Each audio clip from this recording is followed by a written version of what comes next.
Loveline is meant for an adult audience. Loveline may contain sexually oriented content.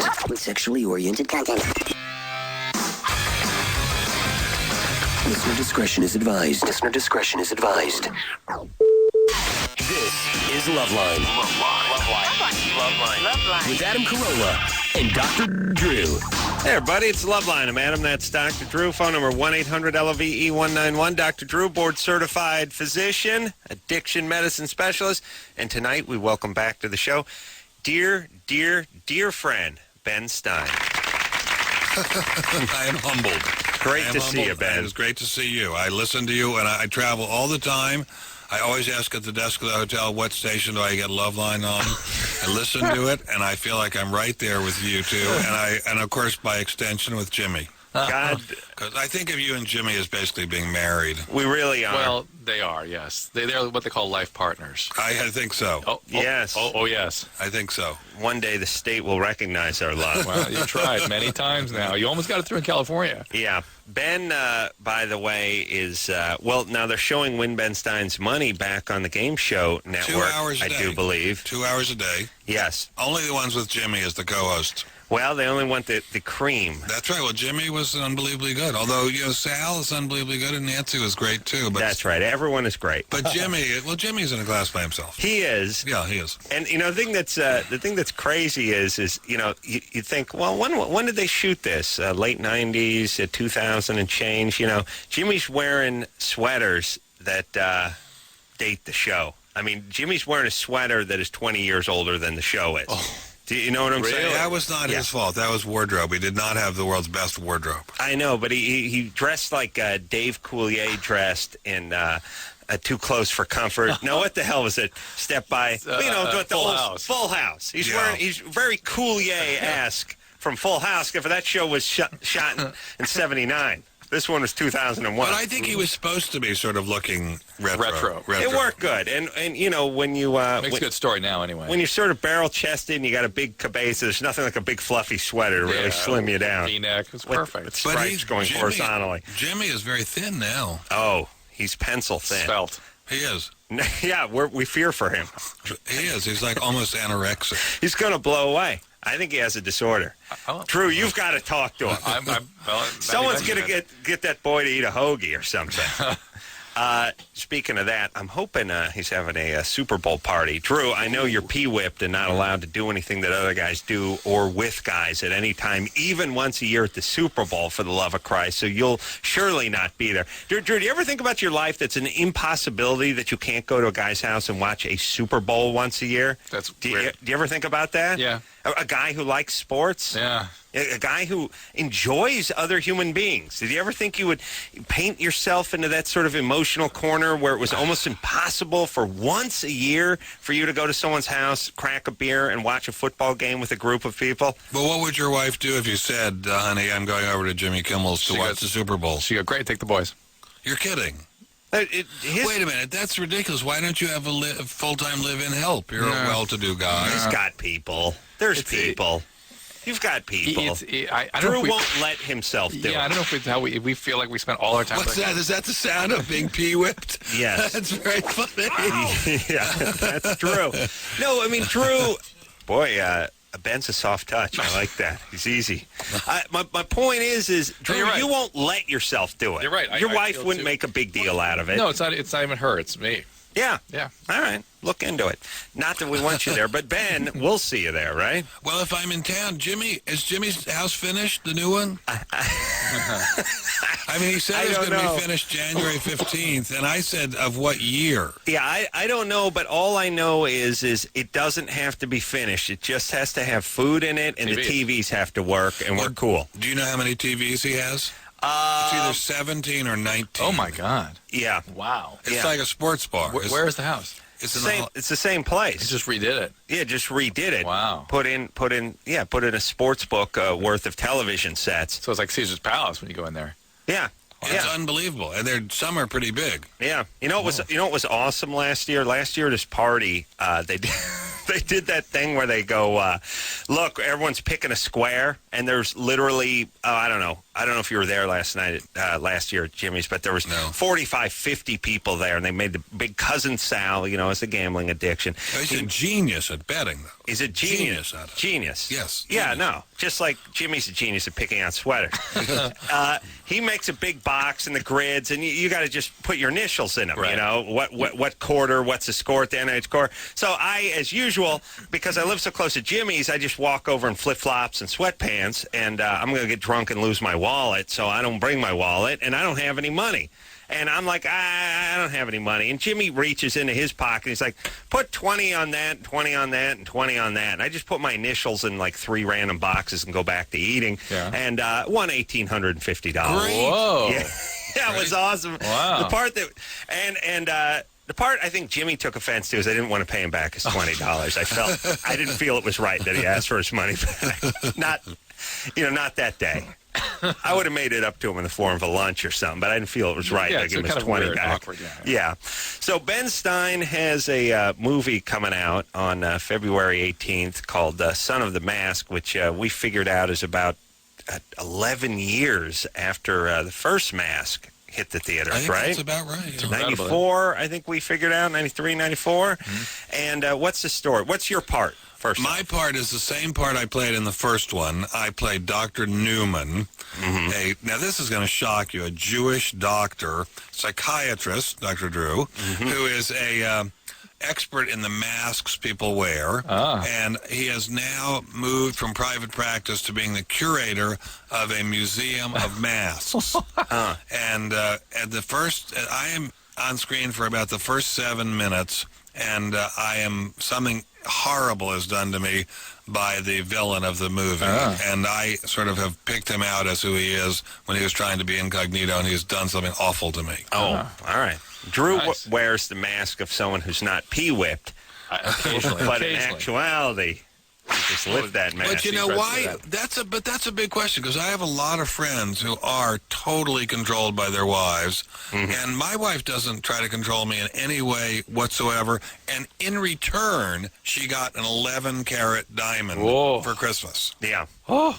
Well, So that's really, wives who are listening to this, that's what you get if you don't try to control your husbands. right. But, I mean, I think Ben kind of pushes the envelope He did. He with put the one over the top. hookers Yeah.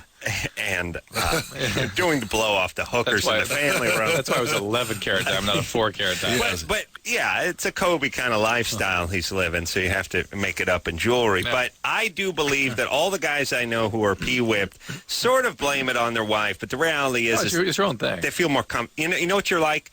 You're like a dog who has run of the house, but when the Doors owners open. leave, you go back in your crate. Yeah. That's you. You like it in your crate. You feel more secure in your crate. All right, I'm going to say something now, and you're probably going to make fun of me for saying this. That's an incredibly insightful observation. That's incredibly, unbelievably insightful. That's what I Remember love last time Ben was up here, we had a He show. gives me compliments. We had a call. We talked to an abused woman. We recognized the abuse in her voice, and we remember this. And you were like, "That was the most amazing call I've ever heard." Yeah.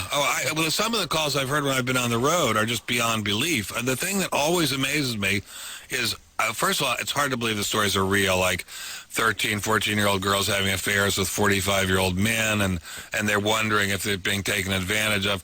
But also, when you sort of read them the riot act, they patiently take it, and they don't yell back at you or say, "Stop torturing me." They're incredibly self-lacerating in every way. Well, you know what it is? It's you ever see that old footage of prison footage of guys being brought to the gallows, and they don't seem to struggle at all. Here they are. Here's some old footage. That's actually a well-documented phenomenon. It's like when the Germans were marching the cities off to the giant graves. Yeah. People just walk quietly and they talk. stay in line. Yeah. What else could they do? I mean, they would be. Well, it's the escape when there is no escape. Is that you shut down. That's what your brain does when you're in assault and you can't escape it. You just but wait a second. But I think what the interesting thing here is to start where we started, which is with your wife not letting you go to the Super Bowl party, and now we're to the Nazis marching the Jews off to be killed at Babi Yar. I don't think they're quite the same. A decent analogy and a little bit of a stretch, I will admit. We got there rather quickly, though, didn't we? It didn't take very, long. very quickly. All right. So, Drew, you'll be on a train. Here's my thing. I work. This is really what's behind all of it. Is that at least on a conscious level, is I work a lot and I feel guilty when I don't spend my free time with my family. Yeah, but Super Bowl. And so I know. Super Bowl, I know. Once a year, that's the retarded part. Yeah, I know. But I get angry. I get angry at people who didn't watch the Super Bowl, even if I'm casual and they weren't going to the party. Just ones who spent the day, raking leaves. Else, yeah. Well, I don't think anyone in L.A. except Hispanics rakes leaves in any event. I mean, have you That's ever? a good point. I mean, when we were children in the East Coast, those of us who grew up on the East, we would rake leaves. But I don't see any. No, what I would you blow them now. Güeros raking leaves. Yeah, the Gringo's lost his connection with the leaf. Yes. We really have no leaf connection anymore. Drew, when's the last time you dove into a pile of leaves? Oh, decades. Yeah, for me, it's been weeks. No, we don't have leaves. We occasionally you get hit by power wires. That's about it. Ben Stein here tonight. We will take some calls. Ben will weigh in. Ben is not only amazingly complimentary, but he's honest as the day is long and doesn't mind talking about almost anything. Strip clubs in Dallas. That's one of the topics he wants to talk about tonight. What about that, Ben? Well, when I was in Dallas recently for a speech, the people who put on the speech said, "Oh, we're going to take you to dinner at this club." And I said, "Well, is this going to be a strip club?" And they said, "Yes." And I said, "Well, I don't know if I want to go to a strip club." I said, "All right, well, we'll take you to the part of it where they don't have the stripping." So I said, "All right." But by the way, my wife couldn't care less whether I go or not. So I went Nor to her it. boyfriend. And in fact, we were in the very exclusive part where the girls with the biggest, most sensational bodies, let us say, were dancing. And it was just fabulous. It was just incredibly fabulous. Yeah. And I mean, I was very, very impressed. And I think Dallas has better clubs of that kind than Vegas. Well, it's tough to judge. It's tough to quantify. There's no mathematical theorem for it. It's personal. But I think we could agree if we went into one club and then one or the other, which one scored higher. But isn't there sort of a circuit? So you might be hitting one on a good week. Yes. But there's the one that we went to in Dallas. If I'm not screwing this up in my memory, it was called the Lodge, and it was just incredible. It was just amazing. The F word almost came out. Yeah. Did you see that? It was very impressive. Ben, you want to know something that I found? It's a fairly recent revelation, something I didn't know, that a fair amount of guys I know have an orgasm via a lap dance. I have never done that. And then we found out a stripper talking to us in this show said that a lot of guys wear condoms to the club. You're kidding. So they don't mess themselves. Yeah. Wow. And now I get it.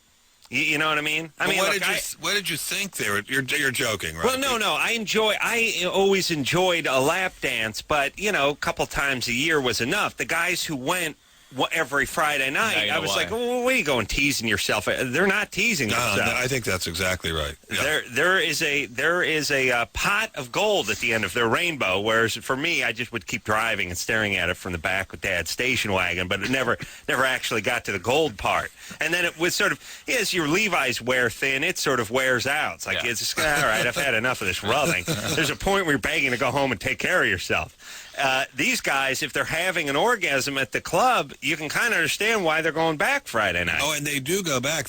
When I was at this club in Dallas, the girls seemed to know, except for me and the guys I was with from the convention, they seemed to know just about everybody in the room. Really? Yeah, a lot of regulars. Yeah. All right, and did you get a lap dance? I'm not going to say what I got. I'll just say I'm not going to say what I got. I just say I had a very wonderful visit, and actually, I had a kind of a funny experience. Hold on, let me say something. You saying no lap dances mean you got 3. You say I'm not going to say what I got. We're into the high teens, low 20s. Well, then wonderful visit. Easily. Well, go ahead. No, this wonderful girl was visiting with me, and she said, I said, "You're so pretty and so cute, and she said, well, she said, I've never been to Los Angeles. I'd love to come visit you in Los Angeles. I said, you're kidding. You really? I mean, you hardly even know me. She said, yes, but I know you're a star. And I said, oh, God, I'm so grateful. And she said, yeah, I would come visit you anytime, Mr. Stiller. I thought you were Jerry Stiller. No, she thought I was Ben Stiller. Oh, sorry about that. Someone had told her I was Ben Stiller. Wow. See, that happens to me all the time. People come up to me and say, you're Ben Stiller. Wow. I know. Yeah, well, that was my first thought, and then I did the age math and figured you're closer to Jerry than Ben. I'm not sure. You're in between Jerry and Ben. How old do you think Ben is? Older than you. No, Jerry. Ben. Jerry's a lot older, but Ben's got to be 40. It could be 40, 40. I think he's maybe even older than that. Yeah. He could be 39 to 42. Okay, and how old do you think Jerry is? 75. Jerry. Then I'm closer to Jerry.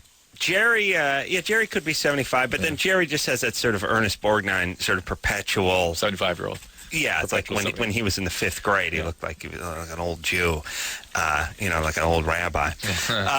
So here's what I was going to say, and this is another interesting thing Ben brings up, which is, well, look, they could think you were worse guys than Ben Stiller. I'll tell you that right now. You're not kidding. He's an incredible actor. But women, we've talked about this before, the allure of celebrity.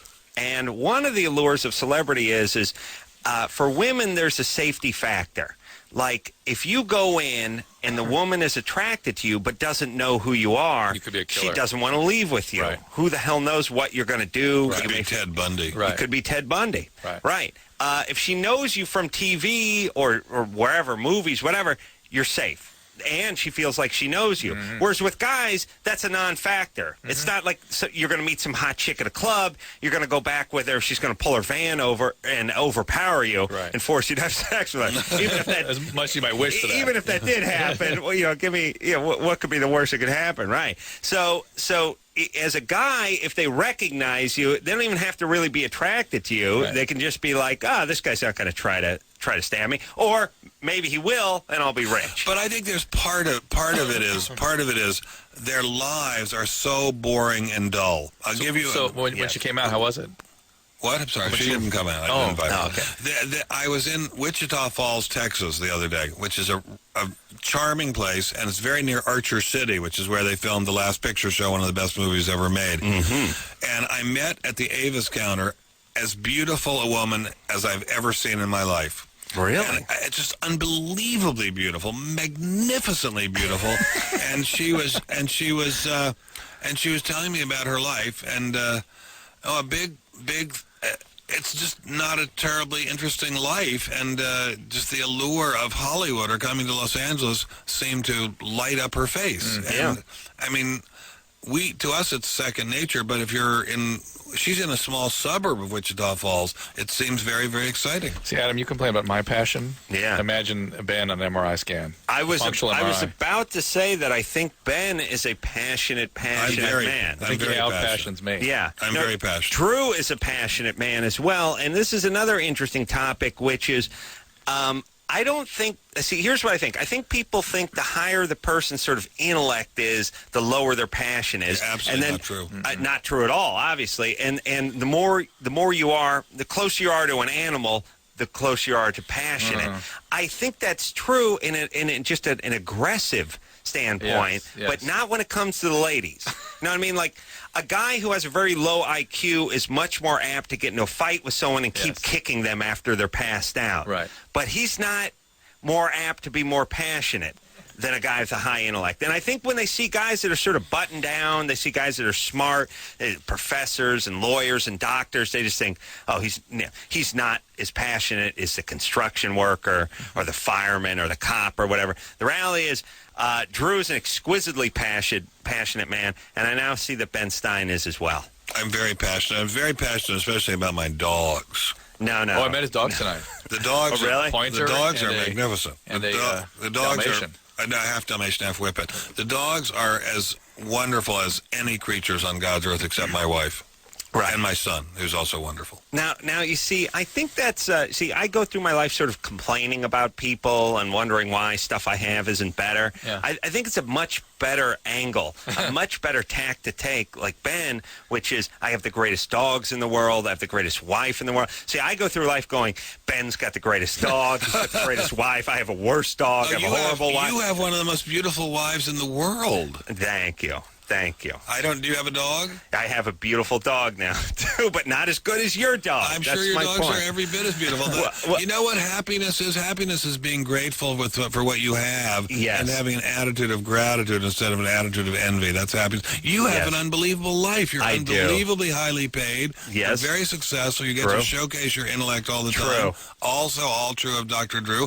You're a very, very lucky guy. There are 8 billion people in the world. I know. How many people do you think get to live like you two? A couple of 100,000, a couple of thousand in the whole world. I know. We have to kill them.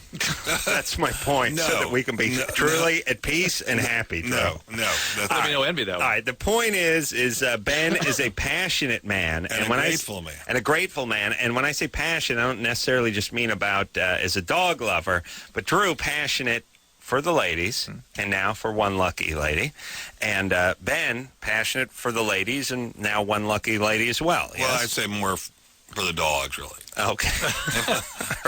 I mean, I love my wife beyond possibility of explaining, but the dogs, well... the dogs. No, I understand. That we can't even touch. No, I mean, well, I don't have sex with the dogs, but the dogs are perfect peace. Transcendent. The perfect moment in my life is in the afternoons, sometimes, if I'm in town. My wife and I will take a nap with the dogs. Really? And we have this beautiful house overlooking our pool in our house. And there we are with the dogs and the wind blowing through the windows. It's just perfection. It's all right there. I'm a napping guy. I love to take a nap, but I'm a solo napper. You have to masturbate before you nap. That may kind of narrow it down for you. No, I don't always do that, Drew. What? Yeah, I didn't do it once. Oh, okay. Remember that one time I told you I didn't do it? Yeah, I remember that. That was 94 Quake. Remember that? Yeah. Got it. The point is I don't mind napping with my wife, but it feels weird. Huh. I feel like somebody, it's 4 in the afternoon. Somebody needs to be pacing up and down the hall. Patrolling. I need a nap. Like, half of my pleasure of napping is everyone else is up. I like to think I'm the only guy sleeping, and there's something that feels sort of good about it. Like, I'm taking a nap. You guys can all push your pencils or do whatever you got to do, dig your ditches. I'm going to take a nap. And when someone else is napping with me, it sort of bursts that bubble, yes. But my wife is usually reading, and then she takes a nap. Oh, okay. As long as she's up. It's fabulous to do that. All right, well, Ben, we're going to nap sometime. Okay. We'll take a call before we... I'll take a call. All right, we'll take one call. All right. Amanda? Hey. You're 21? I am 21. What's up? Well, my boyfriend has a problem getting and maintaining erections. How old is he? He's 21. Oof. Mm-hmm. Is he on any medication? No, he's not. He told me that he has a low testosterone level. Huh. Did he have a undescended testy or something when he was growing up? I don't think so. Why would he have a low testosterone level? I think that was just an estimate that he gave me. I think that was just like his diagnosis, his personal diagnosis. But I know that he's never been. Does he have medical treatment? Does he have normal body hair, normal musculature, that sort of thing? Yeah. I'd say a rather common problem that people don't think about is prolactin-secreting tumors, and they're relatively common, and they can profoundly lower the testosterone level in males. Somebody his age that really has erectile problems primarily in terms of getting started. Yeah. It makes you think medical or medication or substances. Yeah, 21-year-old guys. Well, I would like to, may I offer a comment? Sure. I think we should ask her what she does to stimulate him and whether she is doing adequately sophisticated and caring work to stimulate him and to do this. Because except for the most savage beasts, I don't think men can be expected to get erections without being stimulated. Mm-hmm. So what is she doing? What is her part in this drama? Drew is a man of passion, begs to differ. And Ben, just talking about the Avis person. Right. Gave Drew a little rise. Amanda? Uh-huh. Are you doing things for him? Oh, definitely. I the reason I called is because I didn't know if there was something like else, like something special that I could be doing. But here's the thing. I agree with Drew. 21-year-old guys, when a woman is naked in the room they're in, and it's that time of the night, shouldn't have any difficulty in the erectile. Yeah, it's one thing if they start having sex and lose the erection or have difficulty with penetration. that happens when people are anxious and have interpersonal issues, and even then some medical issues can. But to have initially unable to get an erection, that's. Well, I used to say to a person very close to me, who had now I hope this isn't going to. This won't go on the radio. Don't worry now. That there is no such thing as a problem of this kind that cannot be solved by a sufficiently, what shall I say? Skilled, thank you, skilled woman. Yes. Yeah. Professional woman or just any woman? Any woman who has sufficient motivation and concentration. Mm-hmm. Because now I would like to ask, I would go back to this woman, I would say, well, are you fully concentrating on helping him get an erection? I will let you do that, but let me make one point. That there's some studies just came out showing that sexual dysfunction is oftentimes a presenting symptom of more serious medical problems. People, before they have a heart attack, usually have difficulty with erectile function before people. Pain in my arm. He's not having erectile dysfunction. In 21-year-olds, endocrinological problems like prolactin tumor. You can't get a boner at 21. You're praying you have a heart attack. I know. Lord, take me. You're like Fred Sanford. But the point is, people don't think about these things. They got to think about it because they need to be intervened sometimes. Anyway, so let's see what Amanda's role in this is. Well, Ben wants to ask her. I love to agree with Ben. He's a genius and everything, but the guy has a 21-year-old penis. Ben, you're thinking like a 55-year-old penis. I'm 60. A 60-year-old. I know, but you're thinking like a 55-year-old penis. I deducted 5. I thought you said 60. Your scrotum's youthful appearance. All I'm saying, the thing that's funny about the sack, the thing I love about the sack, as someone pointed out to me, I was saying the other night, first off, no difference in Leonardo DiCaprio or Brad Pitt's sack versus a salty sea captain sack. All three as attractive as the next. So that's nice to know that no matter how beautiful a man is, his sack has nothing on yours, number one. But number two, it's so bad it doesn't even get worse with time. Right. You know what I mean? Be made worse. 65-year-old sack, no different than a 15-year-old sack. They're all disaster. A few more gray pubes, maybe. You know what that reminds me of? I was listening to you once about a year ago, and you were talking. Some guy was on the air with you, talking about going down on a woman, and you said it's a train wreck down there. I laughed so hard, I think I had to pull off the PCH to keep from crashing. We should get, thank you, we should get, women get credit for doing that to us. We don't get nearly the credit I think we deserve for doing it to them. For oral sex. Yes. You don't think? Well, they like it, and they sometimes will complain if we do or we don't, but guys don't get any credit for it. I mean, it's a sexual act, and therefore it's covered under this umbrella of you love sex. Right. Well, we do love sex, but it's like saying you love food. You don't love you don't love giblets. Well, Adam went down this. He went down this. Yes, you love absolutely. Steak. He went down this path once before. He goes, look, which would you rather do? Would you rather eat a churro or an abalone? Yeah. You get more credit. You got to put your face in the abalone than eating the churro, right? Yeah, I'm saying give the guy credit for eating the churro right out of eating the abalone right out of the shell. Suck on a finger or suck on an open wound. Thank you. That's right. That's you, Carolla. That's what you said. Yeah, thank you. Ben Stein here, everybody. Son of the Mask. Bring the kids, everybody. It's coming out on the 18th of February. Take a quick break. Be right back after this. Hey, everybody, it's Loveline. I'm Adam. That's Dr. Drew. Phone number 1-800-LOVE-191. The great mind of Ben Stein here tonight. Soon to be seen in Son of the Mask, out on February 18th. Our dear friend Jamie Kennedy is also in that. Did you work with Jamie? No. I work with I'm sorry, I'm eating a piece of pizza. I work with Alan Cumming, the villain. And he was... he treated Ben rudely in the beginning of the movie. We can't give too much. He does something very mean to me. Very mean. Ben Ben is always active in politics and always has been. Certainly, probably less active now than he was when he was writing speeches for Nixon and Ford. And I know we always seem to get into this, but we don't have too many people that know too much about anything really on this show. So I'm always well, you do know a hell of a lot. Well, we have instincts, but we don't actually have information unless it's about woodworking or heart disease or medicine. Sawing trivial subject right, like medicine. Sawing wood or bones, we're fine at, but other stuff like politics, we just have our instincts. But what is your take on Iraq? We always talk about it. What do you think? What do you think the plan is? Do you think the elections went well? Do you think it's good? All right, I'm going to say, first of all, I am asked all the time, because I live and work in Hollywood, what do I think about the fact that all the stars like Sean Penn and Susan Sarandon and Robert Redford are on the other side of the fence politically from me and from Mr. Bush? What do I think about that, especially about the Iraq War? And I always say, those people are not real stars. A man is not a star if he gets paid $20 million to read lines in front of a camera that somebody else has written.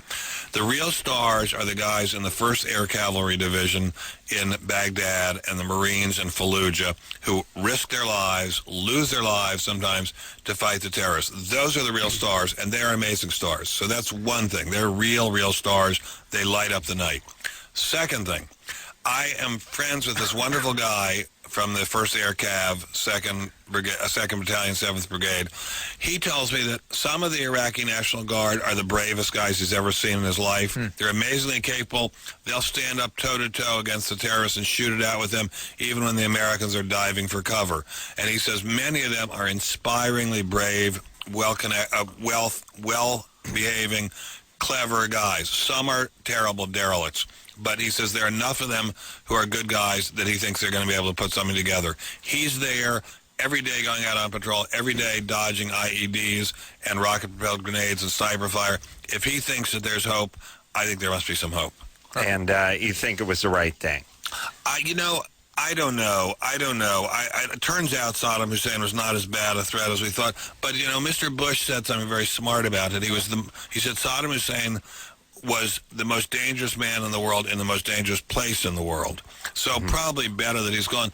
And I think the fact, look, Iraq had a higher voter turnout with people threatening to kill the voters than we have with Puff Diddy, P. Diddy begging people to vote. Yeah, begging, threatening. He's going to kill them if they don't. No, he was begging them to vote. So I think there's some deep current of human nature that wants democracy, and I think the president is going to turn out to have done the right thing here. Yeah, and I don't think it's going to be that much. Sometimes you just go back and think about something like the Berlin Wall, and you think, man, that went on until 89 or whatever, whenever the hell it was. We never thought it would come down. Well, I know, never thought it would come down. You never thought it would come down, but when you go back and look at it, that it was up for 40-something years, you think, what the hell was it doing up, a wall, literally a wall with guards stationed on it going through the center of a city? I mean, ridiculous at that. Then, of course, the second it went down, immediately nobody from west went east, everyone from east went west, and then everything turned out fine. I mean, you look back on these things historically and you realize, no, it's just a better government, a democracy. There is something about democracy that's very close to people's heart. People don't like being pushed around. What did Churchill say? It's the worst form of government except for all the rest? Right, exactly. Yeah. Listen, every time everyone thinks this country's a bully, I'm like, listen, if we were a bully, we would have just blown Cuba out of the water as soon as Russia fell out of the game. I mean, I still would like to just go throw Fidel into the ocean. But the fact that they're giving us a Surus for 50 years, and now their big brother has been thrown out of the high school, and there's no one to protect them anymore, meaning the Soviet Union, and we just sort of let them ride things out over there, means, of course, we're ambivalent. We're ambivalent. We're not bullies. It's like what Colin Powell said. We fought 2 world wars to protect the West and to save democracy, and all we asked for was enough space to bury our dead. I mean, that's no other country in the world's ever done anything like that. Well, here's the bottom line. All you a-holes out there who talk smack about your beloved country. First off, just do the math in terms of where do people flee. They flee to this country, number one. Number two, if you were in a war and you became a prisoner of war, who would you like to be? Who would like to be your captors? Huh? Japan? World War II? Exactly. How about Japan? How about your? Oh, they do think they're great. They care about the elderly over there. They have the medicine.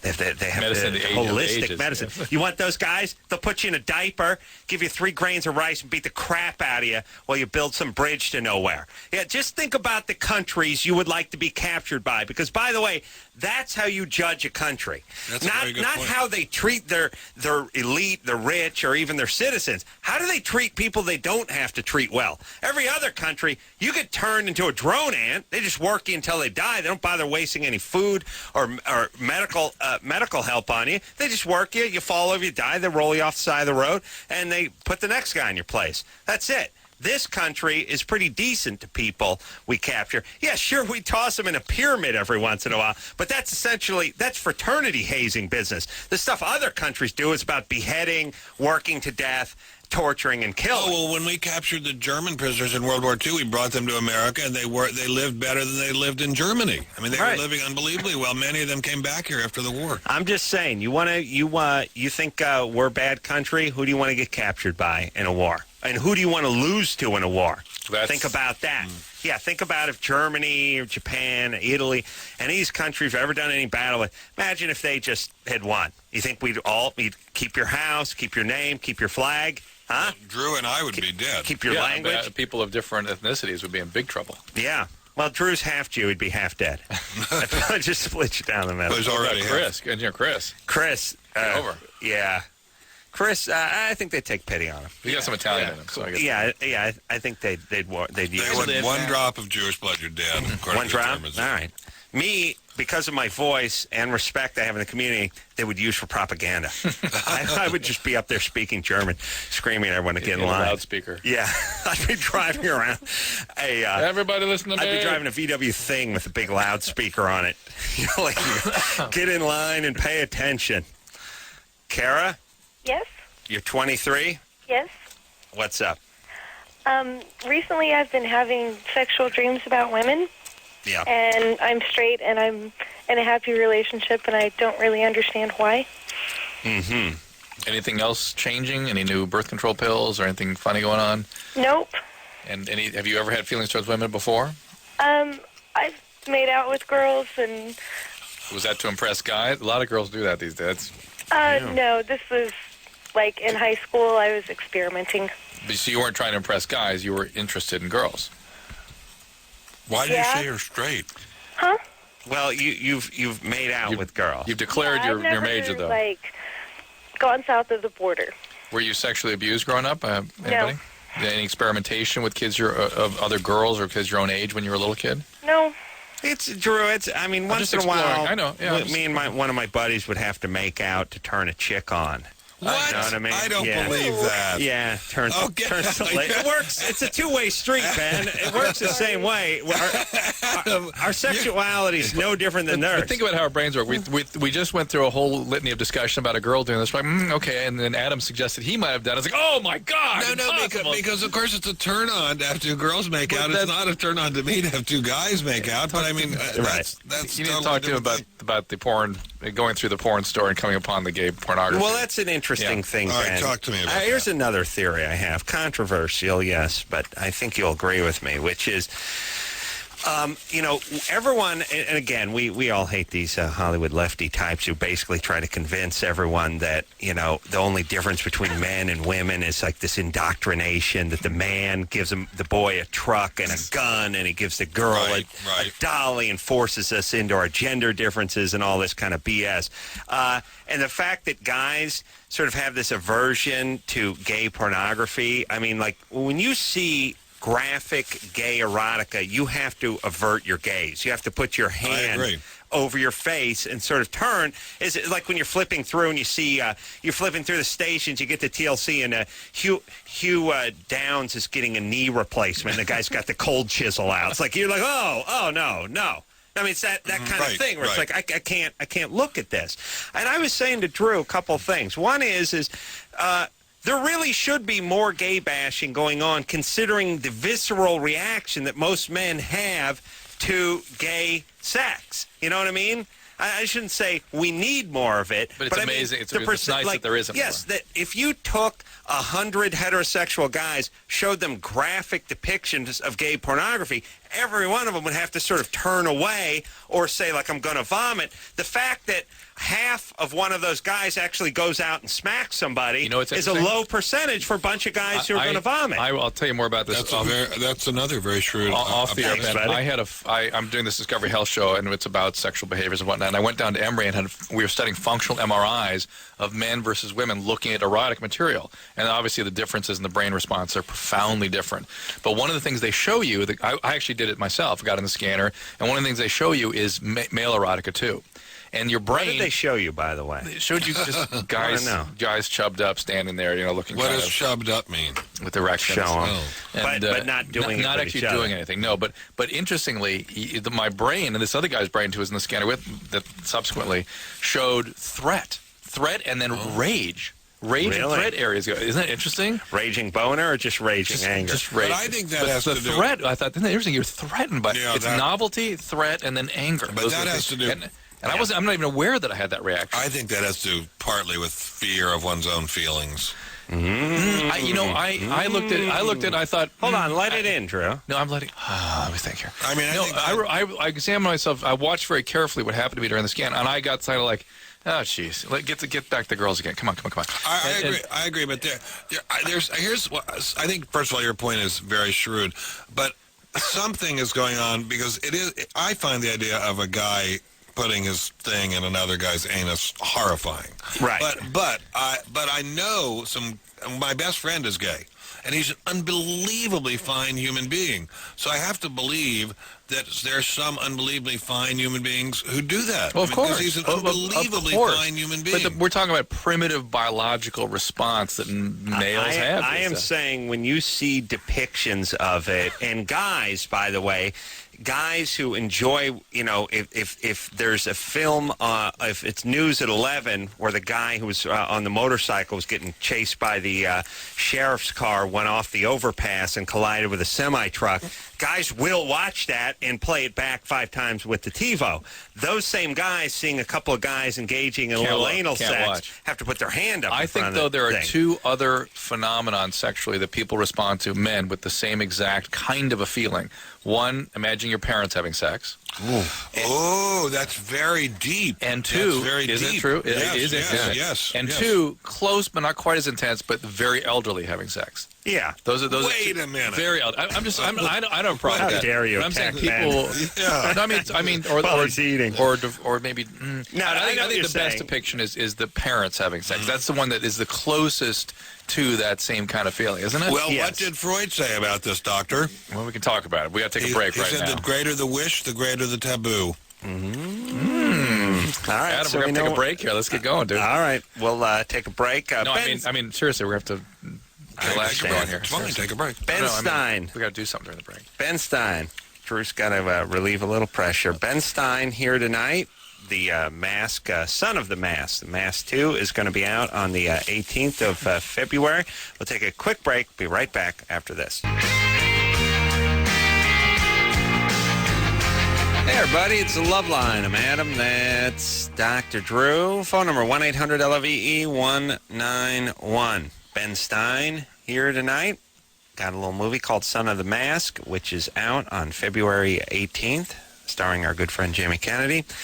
And we're just talking during the break, a little more politics while Ben ate some pizza. We're going to the phone calls, Drew. You have 2 minutes for Germany or Florida. Oh, really? Yes. Oh, okay. Let's do that. Dante? How's it going?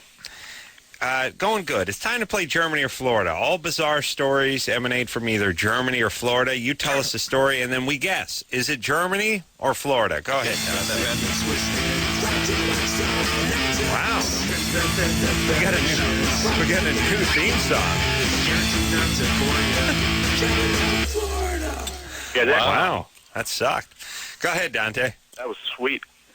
All right. A romantic night of love set a bed on fire and sent 2 teenagers to a hospital for treatment of burns and smoke inhalation. A 16-year-old girl took advantage of her mother's being out of town to invite her 18-year-old boyfriend to the family apartment.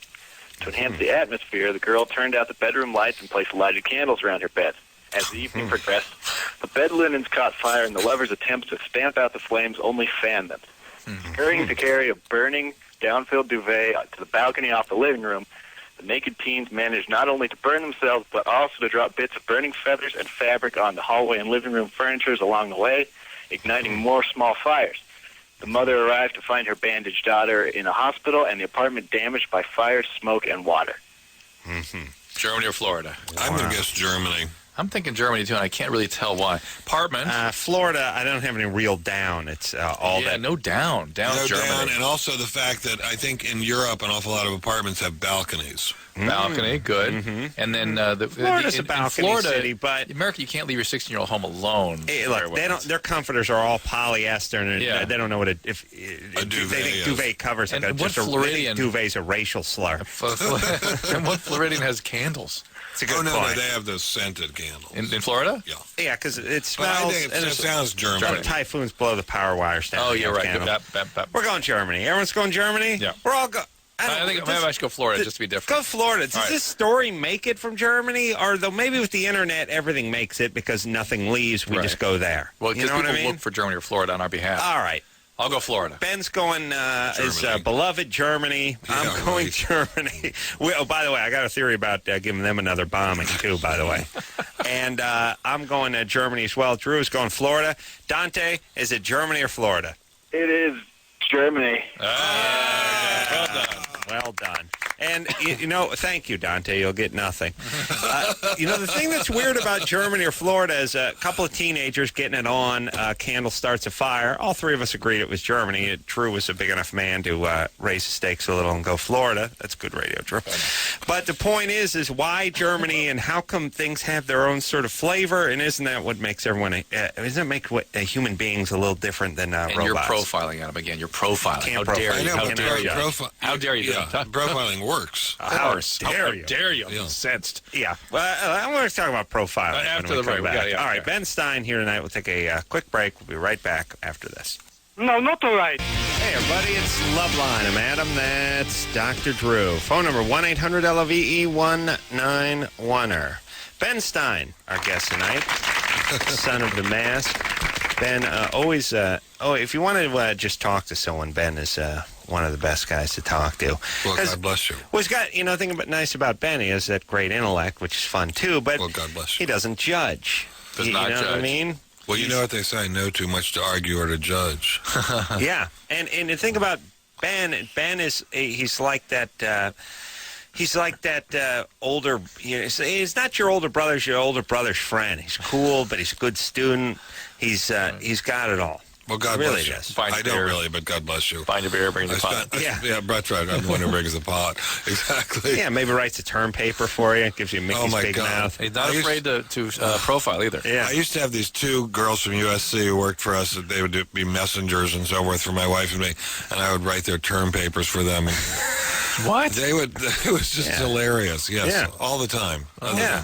And I'm still very close friends. One of them married a really, really successful real estate developer, and she lives like a queen down in Balboa. Yeah, she didn't need those term papers. You're right. There you go. Yeah. Ben, guy was writing speeches for Nixon and Ford. Be a pretty good guy to go ahead and put. Why not? Do your term paper for you. A couple phrases for you. Yeah. We were talking right before we went to break about profiling and how that's turned into a bad thing. I happen to like profiling. I like all forms of profiling. Listen, that's what medicine is. It's basically profiling. That's what science is. Yeah. That's what science is noticing certain phenomena are connected with other phenomena. I mean, that's your brain science. Makes patterns out of them, and you recognize the patterns when you see them. Absolutely. Yeah. And it's all really, as an organism, it's one of our oldest instincts. Yes. You know what I mean? It's the profiling between the dog that's wagging its tail and looking friendly and the dog that looks a little dicey and looks like it might take a piece out of your calf. You know what I mean? That's all you do. Now, does that mean this? It's like, look, you see, first off, there's this whole thing like profiling is turned into sort of a bad word. I want people to profile. The FBI, they have profilers. When a kid gets abducted, they bring in the profiler. They all just don't start running in different directions. Random. Yeah, randomly. Well, it could be an Asian woman in her 80s. It could be an American Indian man. Could be an infant. Could be another infant that abducted the infant. No, they know it's a white guy. And in the neighborhood. And they know he's in the neighborhood, and they know he had some relationship with the child, and they know he's between, 34 and 46 years of age, and he has a family, and he has a stable job, and blah, blah, blah. They know all these things, and that's where they begin looking, and the reason they look there is because 90% of the time it's true. Yeah, well, that's why we had 9/11, was because people were opposed to profiling. Yes, and now the pussies over at the ACLU are like suing Logan Airport because there's profiling. And here's the part, here's all I want. I'm just tired there's always going to be the ACLU pussies complaining about everything, wanting to get the cross off the crest, wanting to do all, they don't want death row inmates to submit DNA samples. They're just lefty pussies that are angry at their gay parents. I understand that. But here's the thing. Let's not cave into their retarded pussy pressure. When we say the rest of us. Wait, yeah, when they say, we're accusing you, airport security members, of profiling. Oh, no, we weren't profiling. Yeah, we were profiling, you shut up. puss. Keep your gay ass from blowing up next time it's on the plane. All right? So shut your pie hole and get back to hating your stepdad who molested you in the basement. Would you? Why don't you take that rage and go ahead and why don't you hang out with your PETA buddies and take that rage that's meant for your parents and just steer it at your parents and stop steering it at society. Let us do our job. You do your job. You go feng shui apartments in West L.A. We'll take care of the terrorists. Okay, you wusses? Please. Go get in your goddamn hybrids and head off to your, take a me day, would you? Let us handle the profiling. And yes, it is profiling. And believe me, that's what we do and that's what we should be doing. And making people scared to profile, police people profile, and I don't care what, and by the way, why is it okay? Why is it, FBI profiler who's going to try to find an abducted child, that's good profiling. Yeah. You profiling terrorists at the airport, no, that's bad profiling. That's where we draw the line. No, that's just it's all profiling. Well, that's you know what they say. Have you seen the little piggies? It's all political piggies. I mean, it has to do with who has political power in the society. If people are courting the Arab American vote, they don't want to do profiling. If they're courting the African American vote, they don't want to do profiling. But profiling has real value. I mean, I think it's very, very silly not to use profiling, and it's not aimed at insulting any group. It's just aimed at preventing crime. Yeah, and by the way, when it comes to, as the aforementioned child abduction, they don't go looking for Arab guys. They go looking for white guys in a certain age range. We earn that right to be profiled, unfortunately, by having almost exclusively white guys in this age range doing the abductions. That's all it is. You go ahead and do the lion's share of whatever kind of crime you're doing, and you get to the top of that crime's profile list. That's the way it works. Can I point out something about profiling ethnicity? This is kind of interesting. At least I think it is. It might not be. I was host of one of the inaugural balls. There were 8 inaugural balls. You were? And I was host of one of them. You didn't invite us. Well, if I'm host next time when Jeb Bush wins or Mr. Giuliani wins, I will invite you. Giuliani? Yeah, I think he'll probably be the candidate. Either he or Jeb Bush. And you get behind Giuliani? I love him. I think he's fabulous. But anyway, so how about his buddy with the bald head? Yeah, what's his name? Cervix or something like that. Kurt Kurchik or something. Right. I forget his name. Anyway, I went to this ball. Very, very lavish thing. Lots and lots of very, very rich people. People so rich that they make Adam and you look poor. Drew. Yeah, I mean, I'm literally a millionaire, Ben, but not a multi-millionaire. These are billionaires. I mean, we were sitting in a part of the room where it was all billionaires. Billionaires, like $10 million. Yeah. All right. So at this party, we notice almost no African Americans. Mm-hmm. Okay.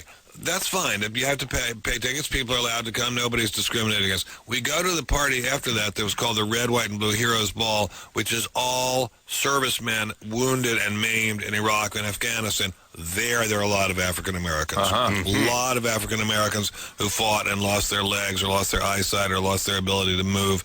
That's the only party I went to at the inauguration that had a lot of African Americans, and that sort of broke my heart. Yeah, it would be nice if more white guys got wounded. I agree. No, I mean, it would be nice. You want black guys at the rich party, I see. No, it would be just nicer if there was some... What I find amazing is that black guys, especially ones who are like now in their 70s or 80s, went off to fight in World War II or Korea or Vietnam.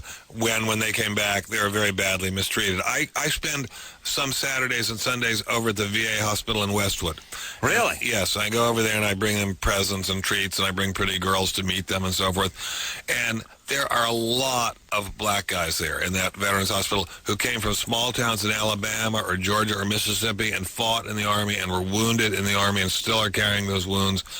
And I think to myself, they left this segregated society and went off and fought for this country and lost their lives, lost their mobility. And it's pretty goddamn impressive. It really, really is. I mean, you really tear up when you see them. Yeah. And how do you think we would have improved this situation? The situation has improved unbelievably. It's improving by itself. It's improved incredibly. I mean, look, you guys are young. How old are you, Dr. Drew? 46. Okay, I'm 60. Adam, you, I guess, would be about 39? 40. You're 40, okay. Pretty close. When I was a child growing up in Washington, D.C., not Mississippi, not Alabama, Washington, D.C. Our nation's capital, of the nation, as I like to say. In the Washington Post, big liberal newspaper, classified ads used to say, help wanted colored, help wanted white. Apartments colored, apartments white. Residential neighborhoods, real estate for sale, colored, real estate for sale, white. That they would say in the ads, if a neighborhood was restricted against Jews, it would say convenient to churches. That meant Jews don't bother even looking at the house, you can't buy it. That was in Washington, D.C. when I was growing up. I'm not that old. It wasn't that long ago. I went to high school, to an elementary school, and part of my time in junior high school, racially segregated by law.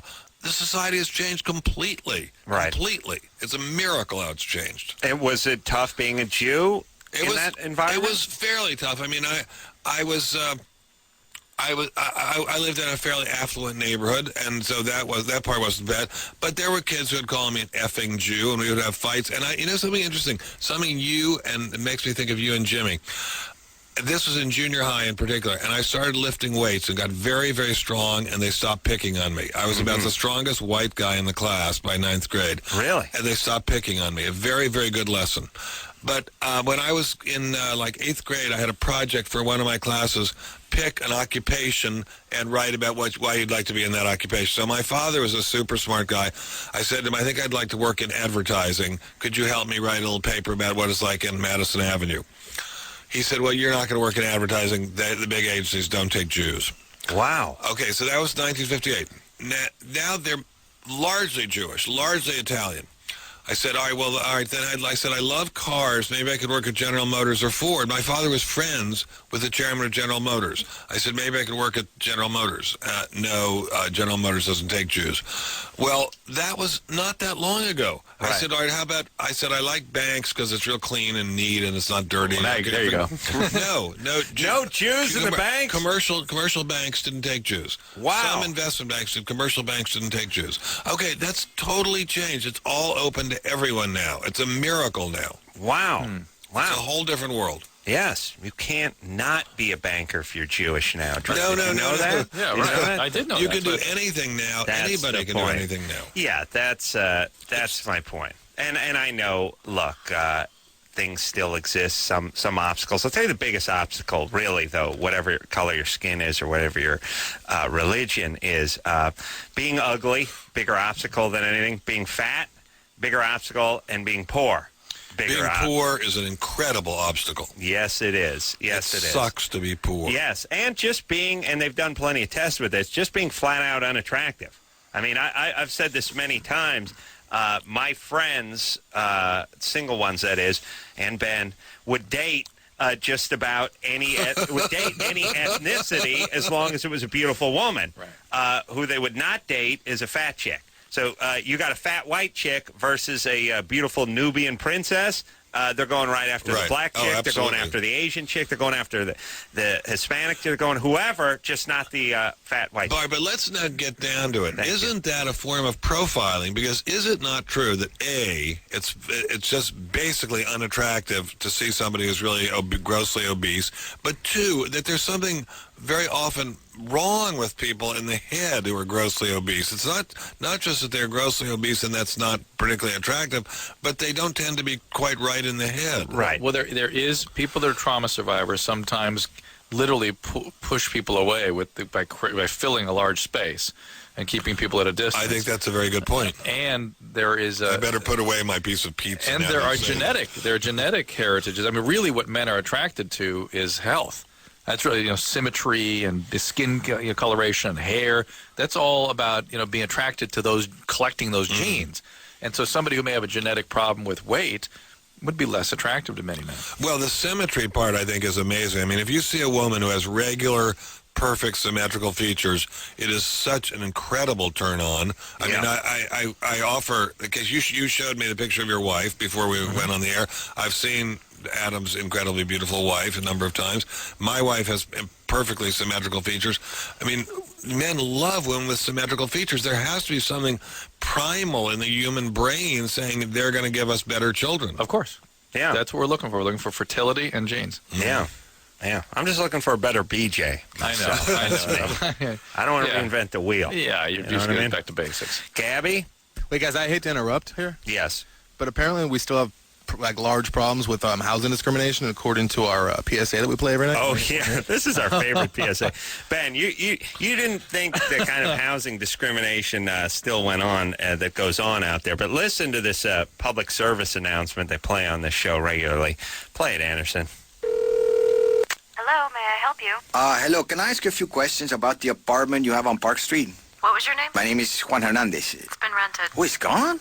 Sounded Indian at the beginning. Hello, my name is Sanjay Kumar. I am calling about the apartment on Park Street. It's not available. It's not available, but I just now saw it in the paper. Every day. Yeah. May I help you? Hi, my name is Tyrone Washington. I'm calling about a place to rent on Park Street. No longer available. It's not available now. Can't rent an apartment. Sorry. Oh, okay. Here comes the man. Hello? Yes, hello. My name is Graham Wellington. I'm calling about the apartment on Park Street. Is that still available? Yes, it is. Oh, it is? Yes. Oh, really? I'd love to make an appointment. Housing discrimination is illegal. So it's illegal. Yeah, anyone who lives in Los Angeles knows Mexicans can't get apartments. That's hilarious. It's impossible. That's hilarious. I live in one of the, I mean, I'm sure it's very modest compared to your house, but I live in one of the very nicest parts of Beverly Hills. There's every kind of ethnicity imaginable in my neighborhood. Listen, imagine a Mexican or black guy or an Indian trying to live in an apartment here in Los Angeles. Impossible. No way. They're forced to live in large manors. In the street. In the street, Right to the street. Yes. Or in the woods. Can't be in done. the desert. I have a house out in Malibu. I mean, it's like a rainbow out there on my street. It's every kind of color you can imagine. The point, they're trying to rent a space. They're going to rent it to anybody as long as they're not going to destroy it. That's Look, here's the bottom line. There's a lot of people get a lot of mileage out of basically cultivating this racism thing, which exists, but not to the point that they'd like to make it seem. It's sort of it's a business for them. It's a business for them, and then they go ahead, I believe, and run this kind of crap, which just pisses off all the people that are depicted in it and makes them falsely think that we're living in a more racist environment than we actually are. I love your saying that, because this was my main gripe against Al Gore in 2000, is when he was running, he was whipping up minorities and telling them they were being discriminated against. And when people would say to him, well, give us some concrete, specific examples, he would say, oh, it's just in the air. It's so deeply ingrained. You don't need examples. It's just all over. It's in the psyche of the white man. And if you can't see it and can't smell it and touch it, it's not there. It's just not happening. And whatever is there compared to what was there a generation or two generations ago is nil. Yes. My kids. And furthermore, hold on. When Kerry gave his consent concession speech. He did that BS, but don't worry. By the way, I always like this part where you make your concession speech. You just got whooped, and your speech is, don't worry, I'm still on the job. It's like, look, buddy, you lost. The game's over. How about hitting the showers and getting out of our face because we're tired of looking at your pie hole? And it's like, don't worry, I'm still on a job. What job, by the way? You don't have it. You're out. Senator. But the point is it's like as if he's running the country. And he's like, anywhere there's a farmer that needs help, anywhere. And then he does this whole thing. There's a mother who can't get welfare for anywhere. There's a person of color that wonders why they're being treated differently. It's like, really? You got to shake that whole racist snow globe up again, you old F. It's not going on. Yeah, it exists. It exists again. Fat people, poor people, ugly people, short people. There's a form of sort of ism for just about everything. Let's face it, but go out, work hard, make some money, don't screw over anyone, and you'll be fine in the society we have built, by the way. Why do we have to keep whipping that horse? Because there's votes in it, and there's votes in stimulating people's paranoia. And there are a lot of people who cannot take responsibility for their own failures in life and would like to blame somebody else for it or blame racism for it. I mean, I am the father of a very, very sweet teenage child, and I hear him and his teenage friends talking all the time. It's very easy for them to place blame for things on their parents, place blame for things on the schools. It's not easy for them to accept blame for themselves. That's a teenager, and that's fine. I mean, he's a wonderful kid, and I love him. But for an adult, the age of Carrie to be doing that is ridiculous. The other thing, I think, the generations coming up, your child's age and my kid's age. Well, your kids are quite a bit younger. But they're 12, 13.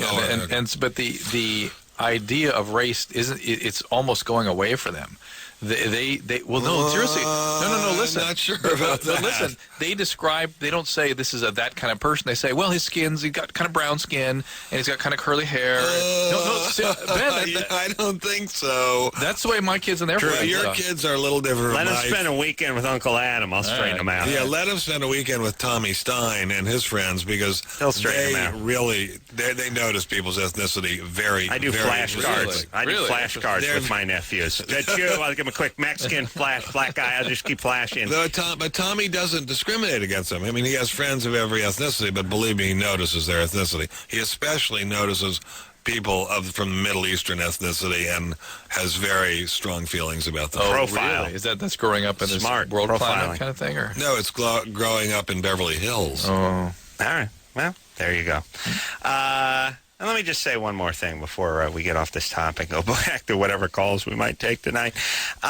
The whole part where we have to sort of pay the price or make amends for what our forefathers did in terms of plantations and slaves and whatever, Japanese internment camps and all this kind of stuff. By the way, rounding up the Japanese, putting them somewhere for a couple of years and then letting them go, not a great thing.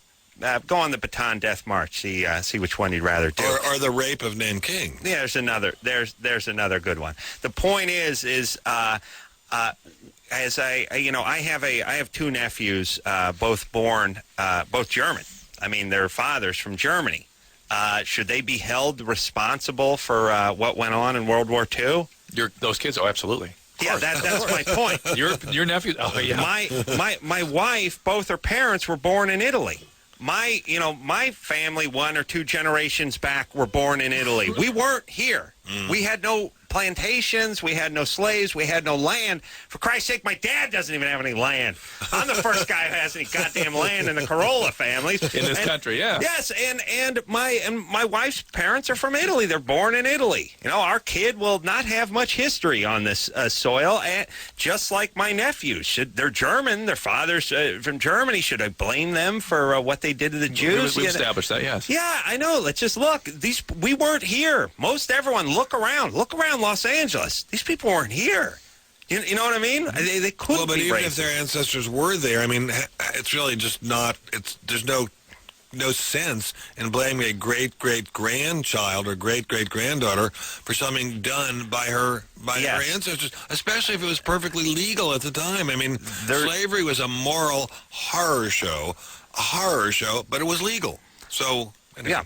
No, look, there's no sense in doing it, but I'm just saying good luck finding, go ask around, see if you can find one of your buddies whose great, whoever raised tobacco in Kentucky. It's just going to have... Well, my wife. You can do it. I can't do it all. Drew's family, all Polacks. You don't even know where they were. Russians. But my wife's family, you could. All right. Well, they're good. She should take a. She should take a good racial beating then. Leave me alone, Gabby. Yeah. You're 16. Yeah. What's up? I have two questions. One was I was wondering how Ben Stein got started on the whole acting thing from speech writing. And also, I'll get to the other one later. Okay, the first answer is I came out here. I was a screenwriter and a novelist and a producer for a while. And I met a very wonderful man named Michael Chinich, who was a high executive in the casting world. He was deputy head of production for Universal. He was my friend. He thought I was funny. He put me in a movie called The Wildlife, which was a sequel to Fast Times at Ridgemont High. I had a small part. Nobody noticed it. Then he went to work for John Hughes, and he put me in Ferris Bueller. I ad-libbed those scenes in Ferris Bueller. They were a huge hit and a very successful movie, and I worked consistently after that. So it was really Ferris Bueller launching pad. Yeah, it was all ad-libbed. It was not one word of it was written. What did they want you to do? They wanted me to play a teacher. John Hughes said, "I know you're a teacher at Pepperdine in real life, and would you just teach a class about something that's interesting to you?" And he was smart enough to know that even with my monotone voice, that even if it was interesting to me, it would come out sounding boring. So that I did that little speech about the supply side economics and voodoo economics. And when the cast and crew applauded when I was done, I thought, because they're so happy to have learned something about economics. And when my father saw it, he was a famous economist. He said, "Oh my God, you really explained that well. That must be why people like the scene."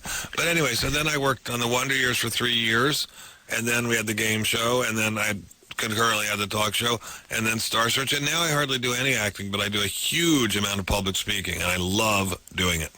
All right, good question, Gabby. She had a second question. Yeah, but she couldn't come up with it. Gabby, did you come up with your second question? Yeah, ironic if someone named Gabby couldn't come up with their second question. Go ahead. It was actually for you. Back in the day, when you would come on as a guest speaker as Mr. Bertram on Kevin and Bean. Mm-hmm. You came on one day and you were talking about like all the world's religions, and you decided to come up with your own called Bertramism. I did. I was wondering if you remember any of that. No. Damn. No. Oh, but thanks. Ask him if he remembers anything you said 25 minutes ago. No, I don't remember. I don't remember anything I say. And I just wanted to mention to Ben Stein that Ferris Bueller's Day Off is my favorite movie of all time, so you rule. You are a god in my mind. Well, God bless you. God bless you. Where do you live, Gabby? I live in Berkeley, but I used to live in the North Hollywood, Van Nuys area. Oh, God, I drove through that today. Place. Adam, I felt so bad for you. Yeah. I drove all the way down Lankershire from Sunland. Should sue my parents. Oh.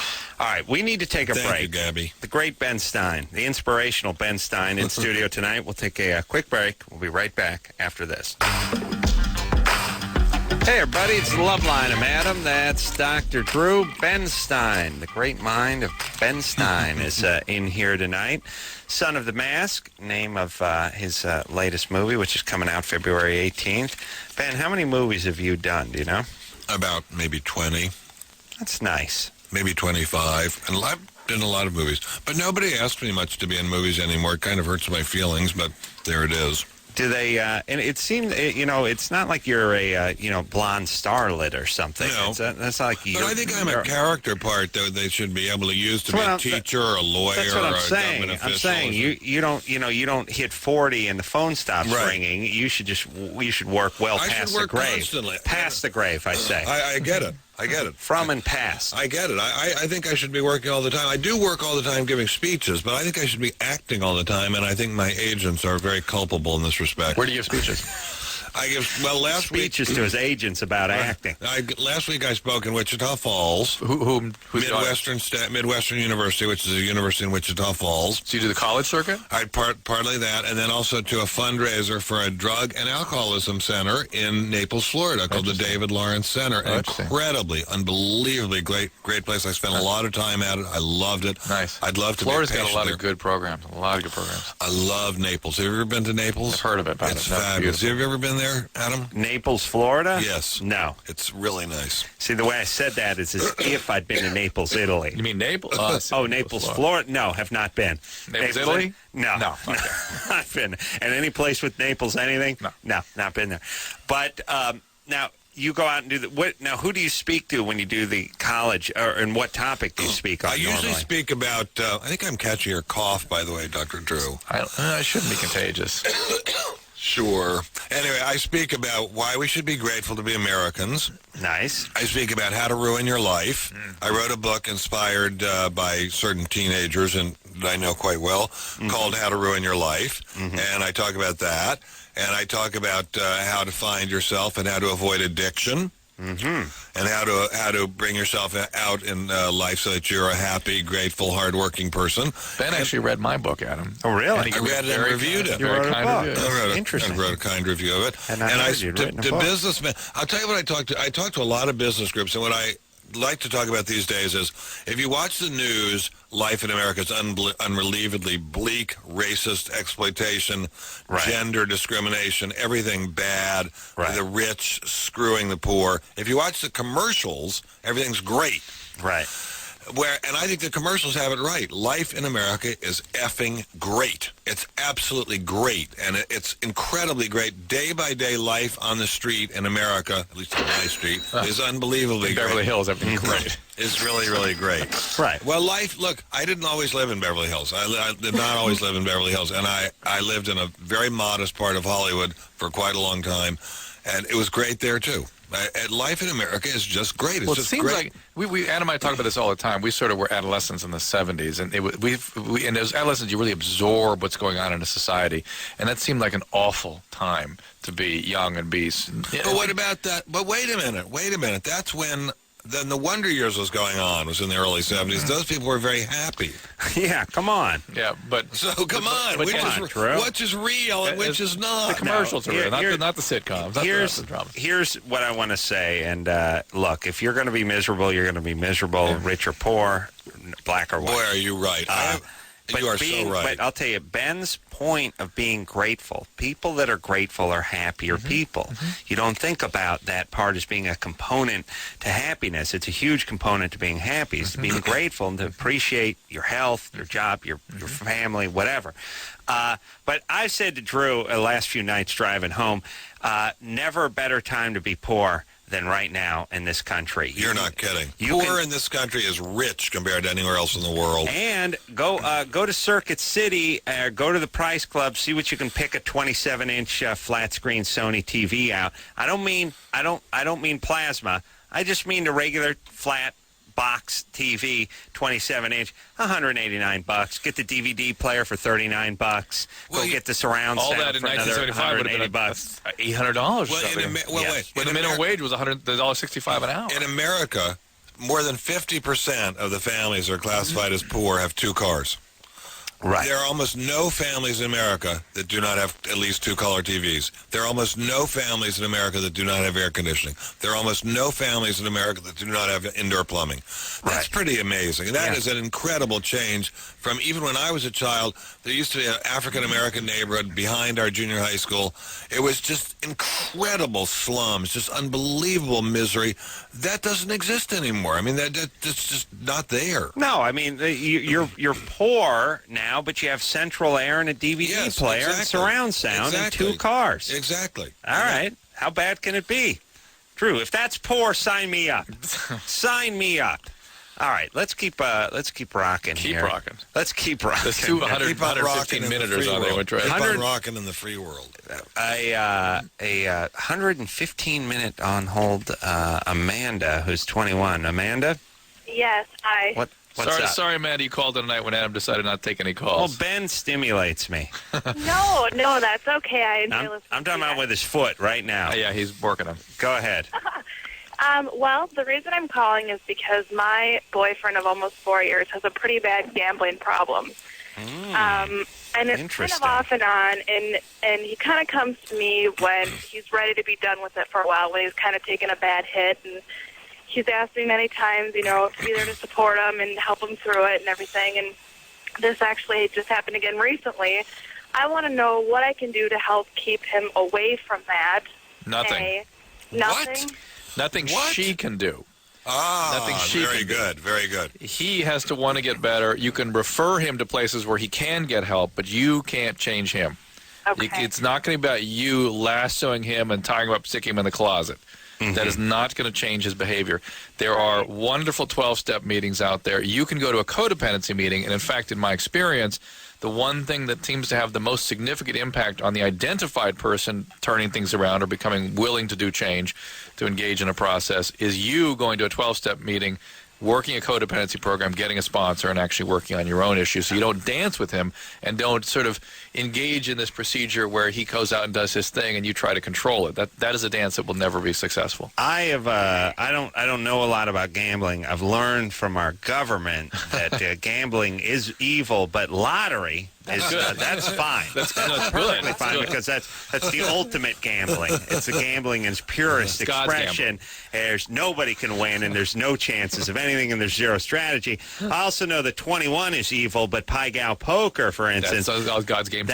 That's fine. And the slot machines, bad. Well, you can't bet on basketball, but betting on horses, that's okay. That's fine. So football, they said no, that's bad. Horses, for obvious reasons. Horses, yes. Okay. It's a very consistent, positive message to send. Logical and consistent message. Of course. The lottery.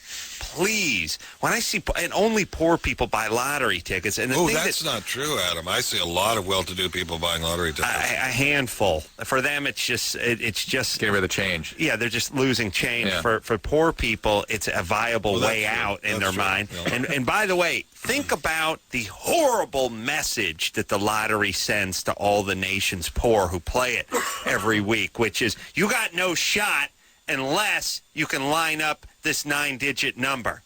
Forget about hard work, forget about school, forget about whatever. You ain't going anywhere. You got one shot. It's one in, 50 million, but you got one shot to get out of this hellhole known as a life. That's what the lottery says. Wait a minute. I don't think it says hellhole known as a life. Listen, I would love to see some numbers on who plays the lottery consistently. I guarantee it's people living under the poverty line, and I think the lottery is a horrible message that the government sends to its people. But Amanda, let me get back to the gambling. I don't care. Gamblers Anonymous is where he goes. He may well be addicted to other substances. That's commonly an issue with gamblers if he wants to perhaps work on his alcoholism or other issues. I usually think that's a better way to go personally, unless gambling is the pure issue with him and he's never been addicted to another substance. And gambling will ruin you. Just the way heroin can. Just the way heroin can. Faster. I have some friends who are compulsive gamblers who have lost so much. It's just unbelievable. Yeah, and talk about ruining relationships and all that great stuff you do when it's drugs, selling the jewelry, breaking in your parents' house. Except for, in this case, you actually have guys showing up to your house and threatening you, too. Mm-hmm. You have guys taking your house. Yeah. I was just watching, Real Sports at Brian Gumbel's show, and they had a story about a guy who was addicted to gambling, and he had the greatest losing story ever, which was he took a baseball game. He took a Mets playoff game, and he took the over. The over-under was like 8 runs. 8 runs to be scored in this game, and if 8 or more runs cross the plate combined in this game, or one team just scores 10, who cares? He wins his $25,000. If not, he loses. Okay, now it's 3-3. It's in the 15th inning. The bases are loaded.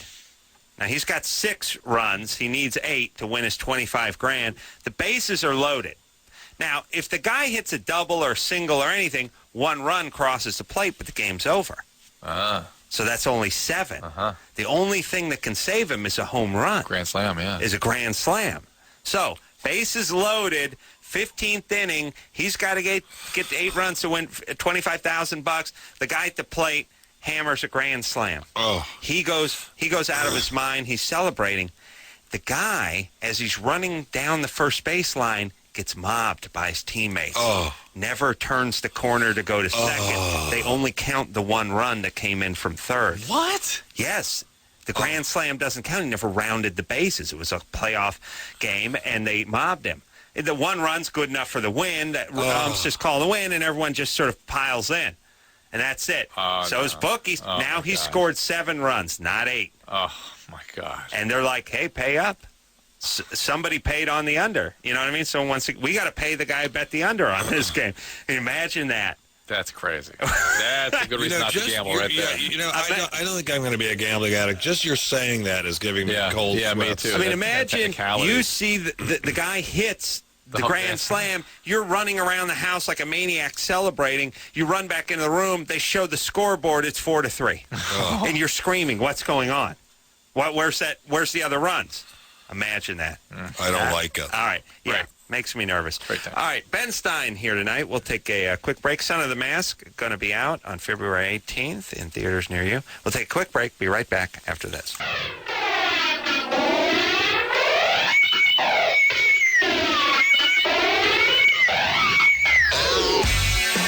Hey, everybody.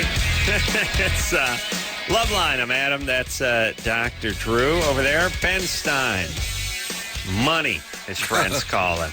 No, you're the rich one. You and Dr. Drew and Jimmy are the rich ones. I am the poor cousin. I'm literally a millionaire. How did it work, by the way, with Ben Stein's money? If you did not, on the rare occasion that you didn't win, and that was very rare. No, it was about 25% of the time. All right, maybe 10%. I'm calling that rare. What would you walk away with? In the first season, almost nothing, like maybe $1,500. But by the end of it, maybe $4,000. So you got something, but you could double your salary by winning. Yes, that's a good incentive. And how much? Do you know how much they gave away over the $1 4 million? Seasons? Wow. Yeah. Wow, and that's 5. No, there are 6 seasons. 6 seasons, but it was $5,000 at a time, right? Right, and we made a total of about 900 shows. Oh my God! And so it was well over $1 million. Wow. Yeah. Yeah. Oh yeah. Oh yeah. You ready to go here, Jim? Yeah. Brett? Yeah. You're 18? Yep. You want to be a speech writer? Kinda want to do what you're doing, but just kind of be a talk show radio guy. I can see where a gabby talker like Brett would be. Interested in that sort of profession. No one's gobbled you up yet. Or maybe an auctioneer. Auctioneer would be another thing you could consider. What things do you like to talk about, Brett? Pretty much like actually going over everything you guys said. You gotta let him and Brett and Chris do a segment. Yeah. Yeah, me and my roommate were actually just kind of discussing everything you guys were discussing. Thanks. Kind of going back and forth, and it's something we could do, Where are you in school? Oh my God. I'm actually not going to school right now. I'm well, right now is a sort of a clue. Right now is always a bad sign. Yeah. Kind of like what you guys were talking about yesterday. I'm going to go to a junior college. Oh boy. Take some telecom classes. That is a waste of time. Why do you say that? Junior college. Yeah, it's a waste. I went to junior college. Look, here's the thing. If you were a decent student, you and the faculty of your high school would have figured it out by about 16 or 17. If you're going to junior college, here's why you're not a good student. You don't like to study. No. Reading comprehension skills may not be great. Math skills may not be great. All these things put together create a big ball of bad studentry, and that is you. So why keep this charade going any longer than it should? Well, and what does he do? What does he do, Adam? He goes to work. He learns how to do something. Oh. In junior college, it would be essentially you know what it is? It's like I do really think this is why everyone loves sports. But not love sports is intrinsically attracted to sports because it cuts the fat. And I don't care if your dad owns the team, you don't get to play. Doesn't matter what it really doesn't matter who you know, how rich you are, or anything. If you're not good enough to play, you got to go home. And I think people really love knowing that everybody on that field is better than you are. Whereas junior college, it's got the word college in it, yet it doesn't matter how bad your grades are. You can stay there for 1,000 years. No one cares. And so it gives people an excuse. It's like, I'm going to college. But they're not college material. But one of my son's very closest friends went to Santa Monica College, which is a junior college, and now he's pre-med and he's a junior at UCLA. He's getting super good grades, and he's going to be a doctor. And he's what's his ethnicity? I may make an excuse for him. Jewish. Jewish? Jewish at junior college. His parents, he was admitted to UC Santa Cruz, but his parents did not want him going far away from home. Oh, well, because he gotten into trouble. No, he's a good kid. He's an incredibly good kid. He's the very, very good influence on our son. All right. Well, once in a while, there's the rare Jew that sort of loses his way and leaves the flock and wanders into junior college. He quickly gets out and corrects his course. But not for most. It's just it's basically a whirlpool that just leads into some sort of abyss that they never can get out of. Take this one call. I've been on hold for 127 minutes. 127 minutes. Wonderful person. 100 hours in it. 100 minutes in an hour, sure, yes. Ben, she's from your favorite state. She's from Texas. Hour, 27 minutes. Okay, go ahead, Lacey. You're awake. What's happening? Okay. Gotta wake up there. Wake up. Call before the show started. I get to talk to Ben Stein. What's your name? Lacey. Where are you from, Lacey? Texas. Where? Where? Where in Texas? Where in Texas? I'm afraid somebody will figure out who I am. Let me ask you this: Are you one of the ladies that didn't give Ben Stein a lap dance the other week when he was out there? No. So you did give Ben Stein. Are you in Archer City? No. Are you anywhere near Wichita Falls? No. Okay. All right, Lacey. Do you have a question for Ben? Well, I guess I still just have what I called in with, but... All right, go ahead. Okay. Well, it just seems to me that it's kind of like... I don't know if it's me or... You're fat. True, please. Go ahead. What? We have 30 seconds, Lacey, in the show. Skinny chicks don't stay on hold for 127 minutes. Okay, come on, Lacey. Spit it out. What is it? 25 seconds. Oh, no, I don't... 20 seconds. Okay. 18 seconds. 15 seconds. Lacey? 10 seconds. You have 10 seconds. Lacey, why did you call? Why did you wait for 2 hours if you weren't going to talk? Because she wanted to say how much she likes me. I think she hung up. Drew, you broke her. There you go. You broke her spirit. Sorry about that. She called, and she stayed on hold for 2 hours and 7 minutes, and then when she called, she was so tapped out that she couldn't go one round. Well, I think she'd been smoking. But to be fair, where she is, it's like 8 in the morning. Yeah. What do you No. It's 2 in the morning. Whatever it is. We'll take a quick break, because Texas has like 15 time zones, doesn't it? Two. Ben Stein here tonight. We'll take a quick break. We'll be right back after this. Oh, man. Where does the time go? This is fun. Yeah. Ben Stein. Come back more often. I love being here. I'll be honored to come back more often. Son of the Mask, everyone. February 18th, out in theaters. All right. You got to bring the guy, was it an officer from Iraq? Yeah. Oh, yeah, Corporal Quinones. Yeah. Might bring him back very soon. Air Cavalry, who drives a half-track. We'll take a 22-hour extended break, and until next time, this is Adam Carolla for Dr. Drew saying mahalo. And two, close but not quite as intense, but very elderly having sex. Yeah. Those are Wait a minute. Very elderly. I don't have a problem with that. How dare you But I'm saying attack people... Yeah. This has been Loveline. Loveline. The opinions expressed on this show are not necessarily those of the staff, management, sponsors, or this station. The producer for Loveline is Ann Ingold.